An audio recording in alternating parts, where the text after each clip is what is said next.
Hello, everyone. Welcome to Empathy by Design. It's been about a month or so since I recorded our last episode. This is another solo episode, and I just want to give you a little heads up as to what we've been doing. So, I, for one, have been really deep inside of the structured content around our app called Let's Integrate, and just really making sure that our app is structured in a way that is good for our nervous systems, like what I was talking about last week, which is I talked about micro habits, building micro habits for our nervous system, so we can build up to having a capacity to do bigger practices like yoga and Pilates and sound healing, like those full immersive experiences, right? Not everybody's nervous system is ready for that. I know I go through phases where a 60-minute yoga class can feel really challenging. And I'm a yoga teacher, or going to a 60-minute Pilates class in certain areas of my life have definitely felt challenging. But I could do a 20-minute practice at my house. I could do a 5-minute, singing bowl practice at my house. Um, so I, in over the last month, as I've been reflecting on this um concept of building nervous system habits, I've been designing a structured content flow where we move from micro habits or tiny habits, which is the research based off of BJ Fogg, which I'm going to talk about here in a minute, and then moving into those bigger practices, all within our app, right? All within Integrate. And so I think it's really important to really discuss how technology and the nervous system and apps, all the things we're talking about right now, um, have everything to do with our nervous system and everything to do with our relationship with technology, and as we co-regulate with ourselves and each other using the tool for connection, which is a lot of apps. For us, it's an app.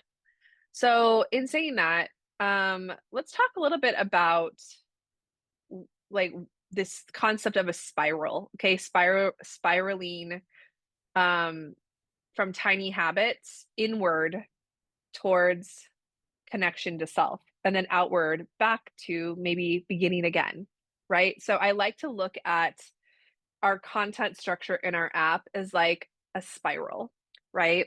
Because one of the biggest challenges as somebody that looks at apps constantly and is always doing a UX, you know, protocol. I'm always looking at apps. I mean, anybody that knows me well, I'll text people apps like, look at that, look at that.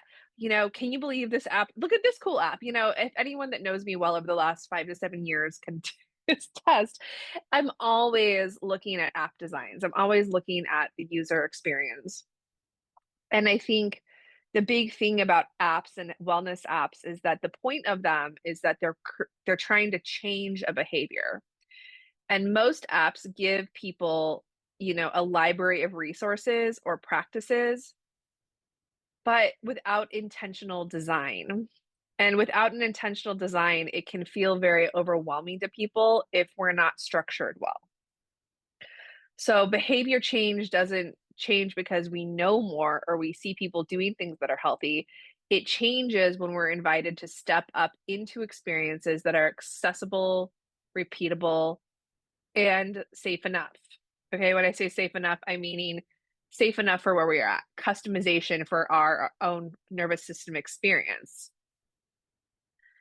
So this is where my background in learning experience design and digital health, behavior science meet. It's as a digital health innovator and empathic AI specialist, I think a lot of the times my role is just thinking, well, how do I use my background in technology and instructional design and somatics into these places to help us create a well-structured space when we are not in, what we would call a more traditional space, like a yoga studio, which is great and awesome. And God love the yoga studios that I work with. But there's a lot of steps in between that I care about. And I think building a nervous system journey with ourselves into those bigger practices is something that I've really think is important, especially right now in our current um, world situation. It's important for us to create a nervous system journey with technology, as you know, to help us build up to those 60-minute classes. So when we launched this nervous system journey, the vagus nerve journey inside the Integrate app, I didn't really want to start with a 60-minute practice, have a 60-minute practice for every day. We started with something much smaller, and we will continue to do that for the everyday person. One intentional breath, a single hum, a moment with nature. That's what we talk about every day on the app. We do a practice every day on the app that is focused on the vagus nerve. These are tiny habits that are more on the surface. But as BJ Fogg, who kind of helped, for me at least, understand what the tiny habits method looks like, he has research all around this. Highly recommend you check out the book. It shows us all that small consistent changes can create a really strong foundation for that behavior change to happen. And when you make it associated with the nervous system, it gives us internal tools to be able to have micro moments that build trust and capacity to do new things and change behavior over time. That's the essential starting point for any deeper healing work or any sort of deeper immersive experience when it comes to wellness. Not everybody's ready for a 60-minute yoga class. Not everyone is ready for a 60-minute sound bath. But we can create little consistent spaces and practices daily to help us build up our capacity for that. And so one of the things we like to do is we like to layer content as a learning experience. So over the last several weeks, I introduced new facilitators and modalities, each layering complexity in a way that is manageable, at least hopefully for you. You can choose how many of these that you want to, of these practices that you want to layer in. We have sound and breath with Anu. We have nature with Jenna, science with Sarah, the emotional flow with me, right? Which is deepening co-regulation and emotional presence as an act of courage. This wasn't random. It was a structured, like a curriculum. We start with awareness, we build application, and then we go into those deeper practices like my yoga classes in integration. Each step is designed to scaffold learning, meet participants where they are, and reduce the friction that often leads to disengagement. Because lots of times, I don't know about you, but I've definitely taught in yoga studios, I've taught in gyms, I've taught everywhere. Lots of times people be like, oh my gosh, I can't get to your class. I can't get to your class. I'm so overwhelmed. And I think this is something that we learned in COVID is that, or at least I did, is that sometimes it's not about people being overwhelmed as much as like, well, how can we create a practice that can meet them before they get to the overwhelm? So we don't get to the overwhelm. If a 60-minute yoga class is overwhelming you in your life, well, that's not the practice. You are not the problem. It's the container that we need better, more customizable containers to be able to access nervous system somatic practices, right? So that's why we have the app, right? And that's why we have these little micro practices that we can do every day. But for behavior change to happen, I always like to meet it with trauma-informed care. And that also means that we have a well-structured, trauma-informed, structured system inside of the app. So again, so how we start things, we start with tiny habits. Then we build into a gradual scaffolding that builds capacity, where we move from micro practices into deeper flows, where it's not just breath work. It might be more sound, rhythm, and movements all together, and then it might move but then having the practices be framed with choice and permission and pacing. So you have the permission to do whichever practice you want in the app that we present. You have permission to move from a free practice or one of our daily nervous system practices.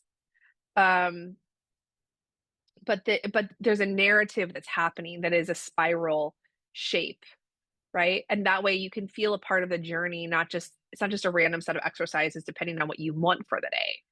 It's a spiral. It moves in a circle. So we always recommend that you start with one of our vagus nerve journeys or one of our daily nervous system journeys. And then if you need more, we have supported practices in our app. We have a 60-minute class. You can do any, I have two 60-minute classes a week that we do. And then I have at least one monthly workshop. So that's kind of our structure. So we hope it gives you what you need in the app. Um, we believe that the path forward from micro practices is immersive integration. And really the whole point of all this is that we learn to break the stress cycle, not break it, complete the stress cycle. Okay. And then restore some vagal tone, rebuild safety from trauma or crisis, and create an embodied space so we can feel our emotions and watch it flow and build trust within. And so we can connect, right? It all goes back to connecting deeper with ourselves so we can connect deeply with the people that we choose to have in our lives. So if this is you and you're ready to go deeper, I invite you to come next Saturday to one of our two opportunities. So we have the emotional flow. It's a free workshop that Ani going to be doing and I are going to be doing. We're going to go through these practices together. And we're going to be exploring the science, sound, and vagus nerve care. So, and then that's from 1 to 3 on Saturday. And then I have an early morning class that you can do. It's called Yoga and Primal Movement. And we're just going to go over more of the movement sequence of the vagus nerve. I'm going to teach some of the sequences and practices we've been doing, but in more of a flow, of a bell curve flow, a mixture of yoga shapes and also some of this more primal movement that has a background of blending from qigong to just dynamic movement to yoga. So I hope it can come to one of those. They're both online. If you are in St. Louis, there is an in-person option to be a part of the hybrid in-person class that day. All right, everybody, we're so excited to have you here. And I hope that gives you a better understanding of how the nervous system is impacted by the way we design the content in our app from a nervous system informed lens. Thanks, everyone.